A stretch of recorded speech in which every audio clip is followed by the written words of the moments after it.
But I do need to introduce some new ideas for you. So we just did a whole bunch of fraction practice.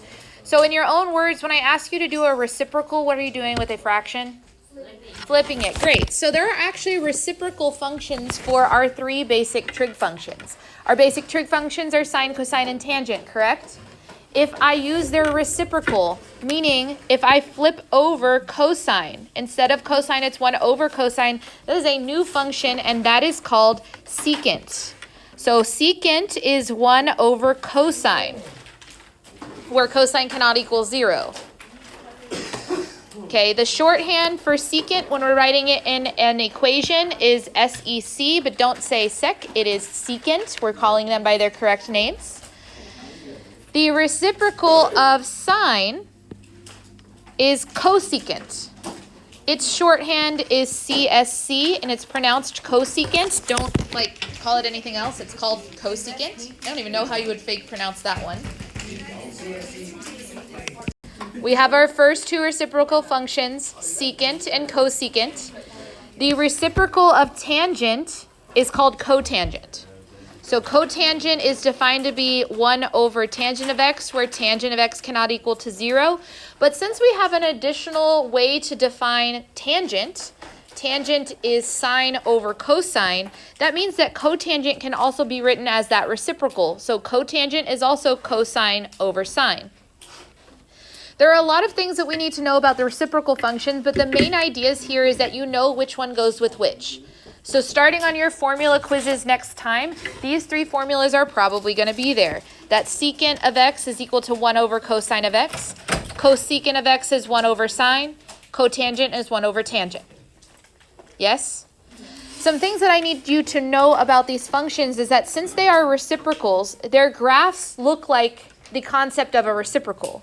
Meaning, if I look at the graph of secant, and I'm going to take my highlighter and I'm going to highlight just one period of the function that's dashed in between it. Do you notice that that is the cosine function that I've highlighted in blue? That's not actually a part of the secant function. But if you look at cosine, and then you look at the actual bowls that create the secant function, do you see how they're all outside or flips of the little waves that create the cosine function? That's because it's a reciprocal. We can keep the idea of flipping as a part of this graph. Now, there's a whole bunch of things that happen here. What are you noticing happening here, here, here? What are these called? Yes? Say it again. Asymptotes. So the graph of y equal to secant of x has vertical asymptotes where cosine of x is equal to 0. This is very important. Because cosine goes in the denominator of this function, the denominator cannot be equal to 0 or else we have an asymptote. So if you're asked to find the asymptotes of a secant function, you need to find where the cosine of that function would be equal to 0. Because that's where all of the vertical asymptotes appear. Notice everywhere the cosine function crosses the x-axis, that's the location of my vertical asymptotes, because that's when it equals 0. The same thing applies for my cosecant graph. Notice again you have these bowls. I don't think bowls is an actual word for them, but they look like bowls to me. I think they're technically called branches, but bowls of this graph. And if you look at the graph that's dashed in between, if I highlight one period of this function, that is the sine function. So the cosecant function is the reciprocal or the flip of all of the waves that create the sine function. It's just that every time that the sine function is 0, we have a vertical asymptote for this graph as well. So the graph of cosecant of x has vertical asymptotes where sine of x is equal to 0. So we're going to be able to write these general equations like we did last class or 2 classes ago for our regular equations. We're going to be able to write general equations for the vertical asymptotes of these graphs.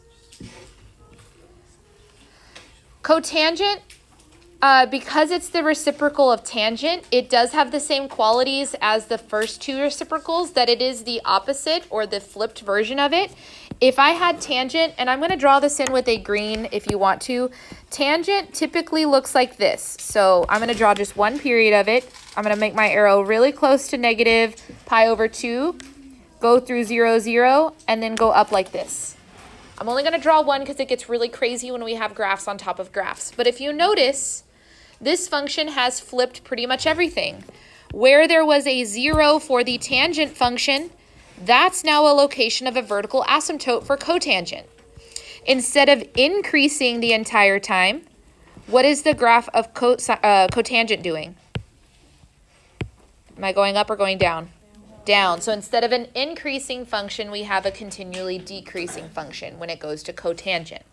The main idea here, again, is that the graph of cotangent of x has vertical asymptotes where sine of x is equal to 0 or where tangent of x is equal to 0. Now, why was I able to say where sine of x would be equal to 0 when this is a cotangent? That's not a typo. Why would it say sine when this is cotangent?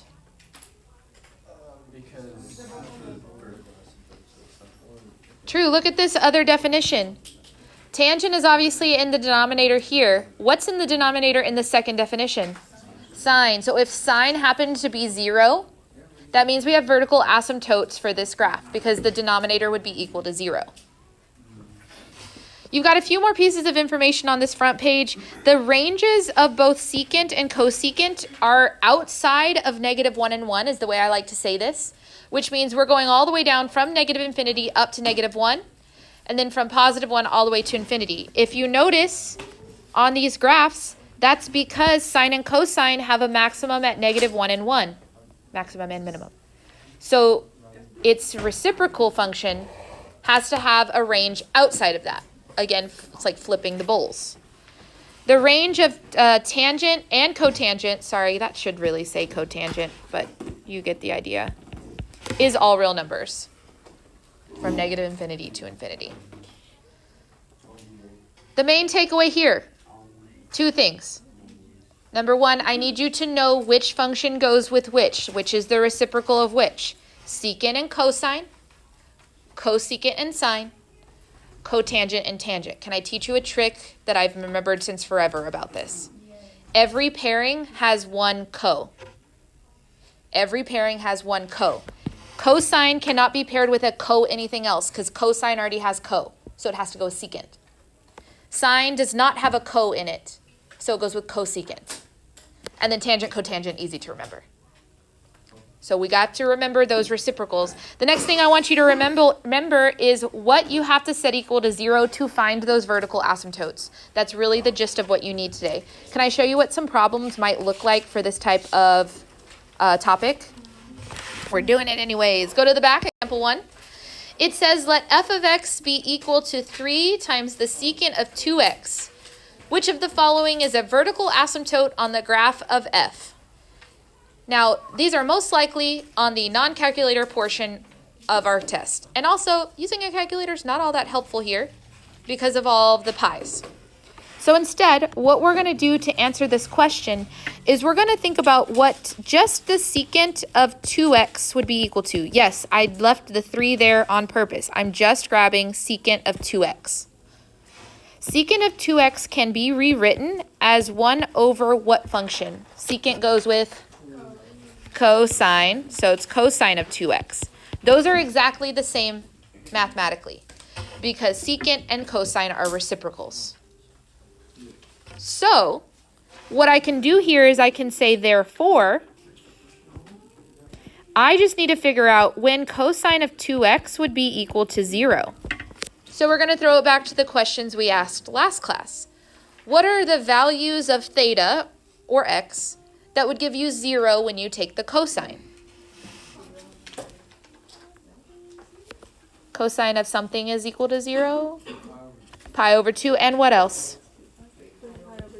Okay, so here's how I'm going to have you write this answer. So I have 2x equal to pi over 2, comma 3 pi over 2. We're going to do 2 equations in one just to save us some space because I didn't give you a lot of space on these notes. Question for you. All last class, we were just writing x equals. Why did I write 2x equals? Where else is there a 2x? In the question, inside the parentheses, yes? Last class when we were doing all these problems, it just had a theta or an x right here. So you said theta or x equal to this. But right now, ours says 2x, so we put a 2x. But we're not done because we want to solve an equation for x. How would I get this x by itself? Divide by 2. You guys just did a whole bunch of fraction work. So if I actually change this to x's, that means I'm dividing pi over 2 by 2. Keep change flip gives me pi over 4. 3 pi over 2 divided by 2. Keep change flip gives me 3 pi over 4. So if we look at our answer choices, I know that there are going to be at least 2, because it, goes on for forever at a different interval. But which of these is an answer choice? C. So we know that x equal to pi over 4 is a vertical asymptote for 3 times the secant of 2x. So takeaways. We just need to know the function and its input. We need to know its reciprocal. Solve the reciprocal for 0. And continue solving if necessary. Can I show you another one? Yes. Okay. For example 2, let g of x be equal to 4 minus 2 times the cosecant of pi times x. I'm ignoring everything in this problem except for the function and its input. Cosecant of pi times x. What is the reciprocal of cosecant? Sine. So it's equal to 1 over sine of pi times x. Following the process we just did, cosecant will have zeros will have vertical asymptotes when sine is equal to 0. So we set that denominator, sine of pi times x equal to 0, and we have to think about how to solve this. What are the values of theta around my unit circle that would give me 0 for sine? Pi and 0. Okay, so I'm saying that the input value here, pi times x, would be either equal to 0 or to pi. 2 equations in one. Is x all the way by itself? No, we'd have to divide by what? Pi. Okay, what's 0 divided by pi? What's pi divided by pi? 1. Here's where both of the vertical asymptotes that I would see first, obviously it will repeat over and over again, it's the periodic function. But which one of these is an answer choice? D. Most likely, you're going to see one of your vertical asymptotes within 0 to 2 pi. So just like we did last class, using that domain restriction, we're going to stay like that.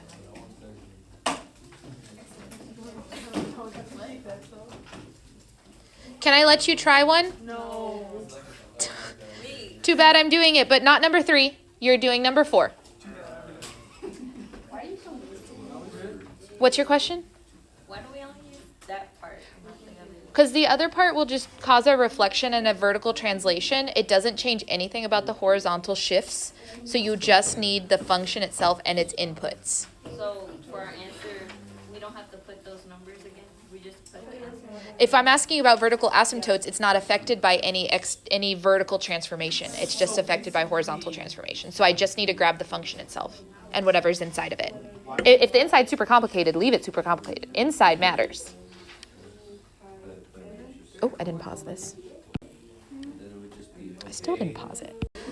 For example, 4, which remember we'll go back to 3 in a second. If we're trying to find where negative 5 cotangent of 2 pi x would have vertical asymptotes, we have to think about just the function cotangent of 2 pi x. So cotangent, and I'm going to solve this in 2 ways. I think almost everybody in this class recognized that this is 1 over tangent of 2 pi x.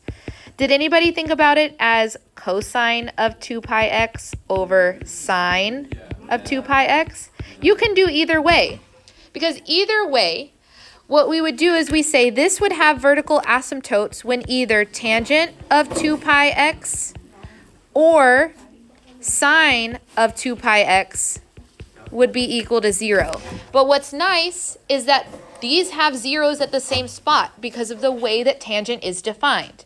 So it may be easier for you to think in terms of sine, because I know a lot of us are more comfortable that way. Where are the places where sine would be equal to 0? 0 and, which all of you who did tangent, isn't that the same angles you gave me, 0 and pi? Both work. Whatever you see, mathematician's choice, you get to use. So we're saying, all right, this would be true when 2 pi times x is equal to 0 and pi. But of course, I want x by itself, so I'm dividing by 2 pi. 0 divided by 2 pi is still 0. And what is pi over 2 pi? 1/2 the pi's would cancel out, the 2 is in the denominator, which means B is your correct answer here. So it uses the concepts we had last class of solving that unit circle equation, but then we have steps after which we did not have last class. Like, we're gonna have to do a little bit of solving. I don't mind you showing me both equations in one because I can follow your steps. If that's confusing you with the commas, put 2 equations. You would say 2 pi x equals 0, and to the side 2 pi x equal pi, and solve them both. What's up? So, do we only do sine, not cosine? Is it only just sine? If I'm asking you for the vertical asymptotes, we're only worried when denominators would be equal to 0. So whatever's in the denominator, that's what you worry about. Yes? Will it always just flip like equals to 0, or how will we know what is equal to? If you're finding vertical asymptotes, equal to 0. Because we can't let denominators be equal to 0, or else we have vertical asymptotes. So if we set the denominator equal to 0, that's where they are. Example 3, I know we skipped it. It says, let h of theta be equal to 3 times the cosecant of theta over 2. Which of the following gives the range of h? My question for you, flip your paper over. What is the normal range of cosecant?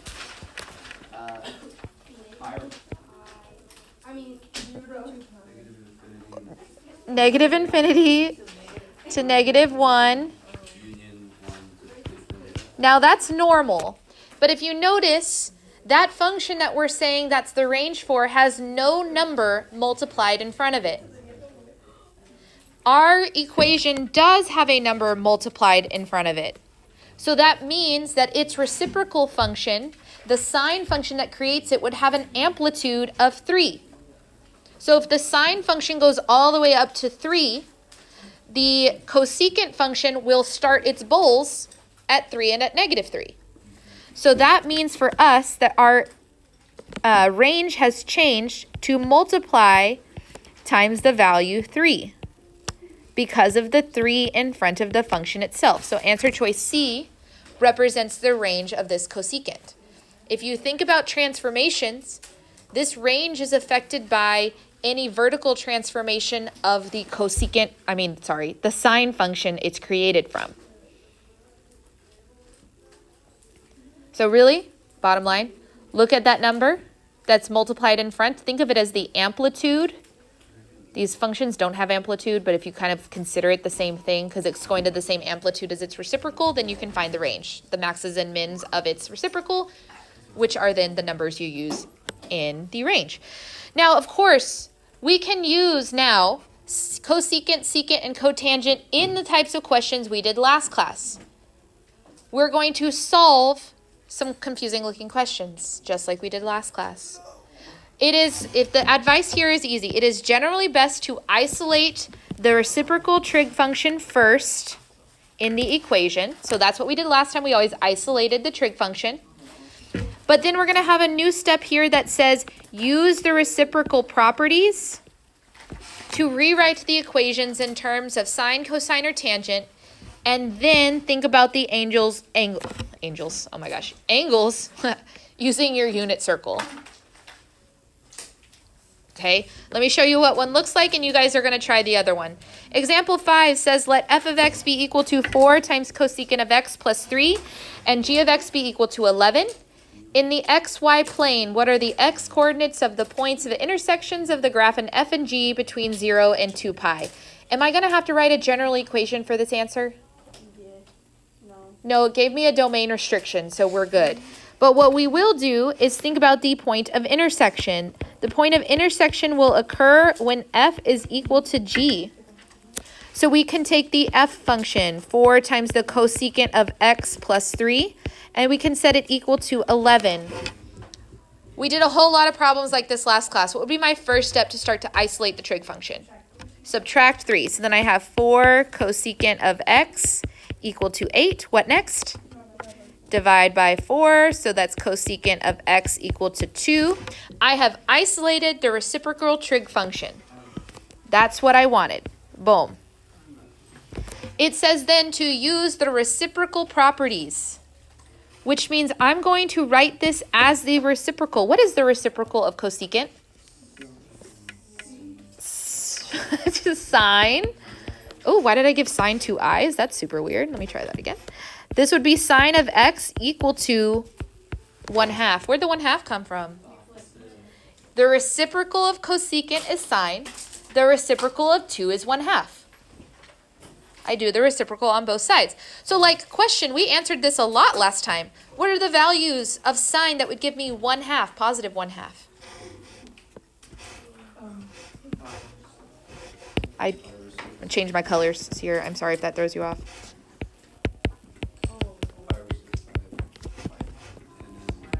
Pi over 6 and? I'm so sorry.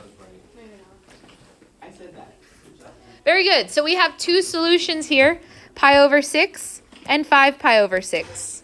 So you see how it's exactly what we did last time? You just may have an extra step here, which is changing from the reciprocal function to the ones we know very well around the unit circle. So we don't have to memorize reciprocal trig. Can I have you try one? No. You're going to do it anyways. You've got 6. It works very similarly to 5, so I think you can handle it. Let's give it a shot. Okay, so here's a moment that I feel like we just practiced this. When we're dividing by a fraction, this would be keep, change, flip, correct? Okay, don't forget, fractions are your friend. But at this point now, secant is isolated, so we can use the reciprocals. What is the reciprocal of secant? Cosine.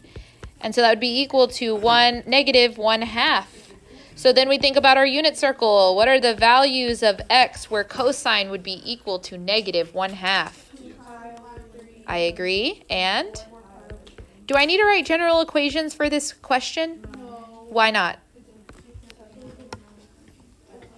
There's a domain restriction. It's literally telling me I only have to answer between 0 and 2 pi.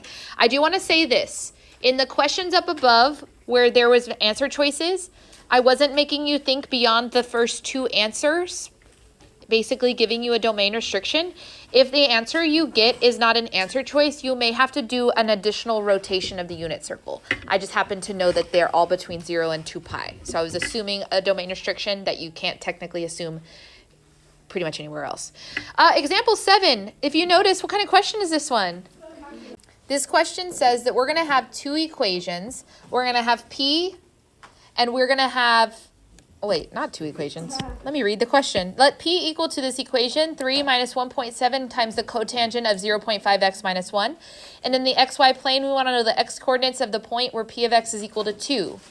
Between 0 and 2 pi. Here's a few things we need on our calculator. Number 1, you're going to want to put the first P of x function into y1. So if you're taking notes for yourself, I would write something like this. In y2, you're going to put 2. And then before you go graphing and try to find the intersection point, you have to obey the domain restrictions. This says we should only be looking on x values between 0 and 2 pi. So you need to go to your window and change your x minimum to 0 and your x maximum to 2 pi. We could change the y minimums and y maximums if we wanted, but it's not necessary in this question since cotangent has a range of all real numbers. But what we're going to do is we're going to see what this looks like. We go to y equals, make my calculator bigger for you guys. We type 3 minus 1.7, and then where's the cotangent button? There isn't one. Here's why knowing your reciprocals is so important. There is no button for secant, cosecant, or cotangent. You have to know their reciprocals. So we are going to multiply by the fraction 1 over tangent. Cotangent is the reciprocal of tangent, yes? So we use 1 over that value, 0.5x minus 1, all in parentheses down in the bottom. For y2, we're going to put 2. You might want to write a note to yourself here if you don't think you're going to remember that there are no buttons for secant, cosecant, and cotangent. Maybe make yourself a note that you use 1 over its reciprocal in the calculator. That's how you type them in. just 2 because that's what the problem says. It wants to know when p of x would be equal to 2. Of course, if I pressed graph right now, it would be way too much because our typical window goes from -10 to 10. So instead, I'm going to change my window, and I'm going to use the domain restriction they told me. They told me x should only go from 0 to 2 pi. When you press enter off of 2 pi, don't panic that it switches to 6.28. That's because it's the calculator multiplying 6 times pi. But you type 2 pi.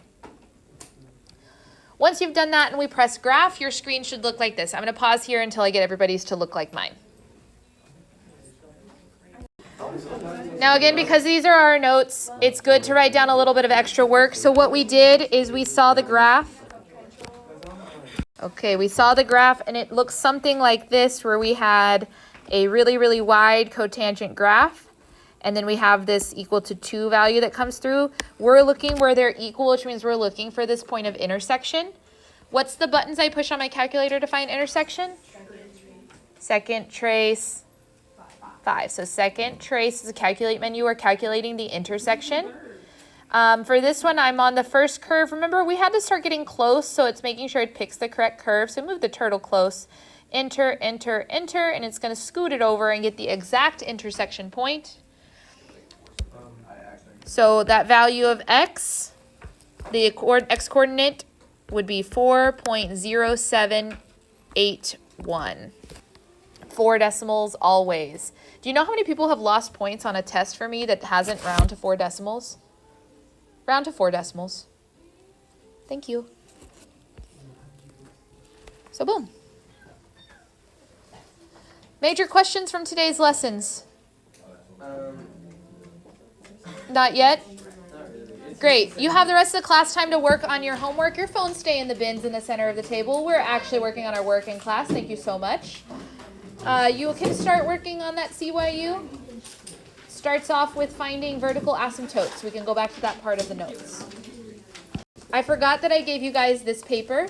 This is just I put it on the pink piece of paper. This is a summary page of the now 9 graphs of trig functions we have. You have your 3 basics, sine, cosine, tangent. You have your 3 reciprocals, which we learned about today, cosecant, secant, and cotangent. And then these are technically the graphs of the inverse functions. Remember we had to chop part of them off? Like only use a portion of sine, a portion of cosine, and a portion of tangent. These are what their graphs look like, just showing you those portions. So this is just a summary page for you to have. It might be good, something good to have on the outside of your nice, beautiful binder you're keeping for my class. Yeah? Okay. This is a resource for you. Your formula chart online will be updated with the formulas I want you to know for the next formula quiz. That's back on paper, yes? Okay. Now you can work on your CYU. So sorry.